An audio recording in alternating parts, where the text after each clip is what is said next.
all started for me when I was about 8 years old. I can remember it like it was yesterday. My father came into my bedroom and he told me that there was a writing contest. It was the ice cream storyteller contest. And my sister and I both participated. I can remember sitting in my little white desk in my bedroom all afternoon trying to write a story about ice cream. And I remember there was a whole drafting process, and finally when I had my final draft done, gave it over to my father, he typed it up and he sent it in. So sooner or later, I don't know how long, my father comes to me and he says, "You won first place in your age group." I was so excited. First place? Wow. Okay, so first of all, I got gift certificates to an ice cream parlor in downtown Richmond, Virginia. Took my entire family of 7 out to get some ice cream. That was exciting. Next of all, they came to my school and they took my picture in the playground in front of everybody to honor me for winning first place in the ice cream storyteller contest. Next, they said my name on the radio. They were announcing it. I can remember one Saturday listening all day just to hear my name. And when I heard it, that was another bit of excitement. And finally, last but not least, my story was published in the Popcorn magazine for everybody to see. Professionally typed up in a glossy magazine, 8 years old. That is something that has stayed with me for my entire life. And at that time, however, I can remember thinking, I'm a writer, and always doing my best in every writing assignment. Middle school, high school. High school, when you love writing, you take honors English, you take AP English, and ultimately, when I went to college, I also decided to study something that was writing related, journalism.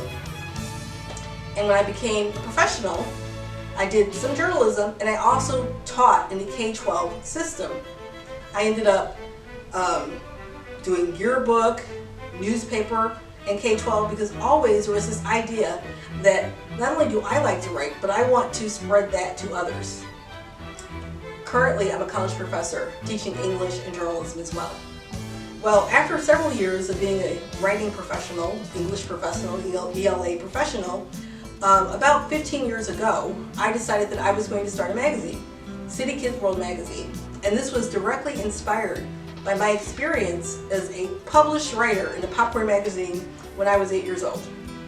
I can remember thinking, this is going to be great. I started off with a little summer camp because the Kidz World magazine was going around, but I wanted to see if there's any way that I can help children if I can facilitate them getting into the magazine, help them write their stories, help them with prompts, and I did that. So we had a little summer camp and it started off with 4 children. I can remember one girl in particular, when she got accepted, she comes to me and she said, "I submitted my story to the Kidz World magazine." Of course I knew because I was a publisher. She didn't know. She just knew I was a camp person. And I said, "Really?" She said, "I was dancing in my socks in my bedroom. I was so happy. I was so excited." And I was excited for her. She ended up getting published, and we actually offered a classroom set to her class, her teacher. Her teacher passed it out, and it was like magic all over again. A child story published, everybody knew it in her little world, and it made her happy, and it gave her confidence and motivation. And that's exactly what I had, and I felt like I wanted to multiply that for children all over the place. And that's what we've been doing for the last several years. We have the Kidz World magazine, and we have the Kidz World Writing Studio, where we help children with creative and academic writing on a weekly basis.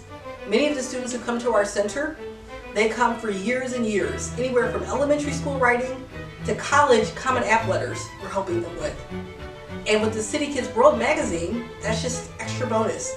We have some students who write and write and write years and years. They have parts 1, 2, and 3 of their stories, and it's something that is part of their lives. The same way if they were in a baseball team, they would expect to be able to play baseball games. Well, they're a writer. They expect to be able to get published on a regular basis, and we do that for them. This has been a labor of love, and it's been something that's extremely satisfying. And it's been something that my students, my writers, tell me is very meaningful to them. I am Melissa Edwards. I am the founder of Kidz World magazine and Kidz World Writing Studio.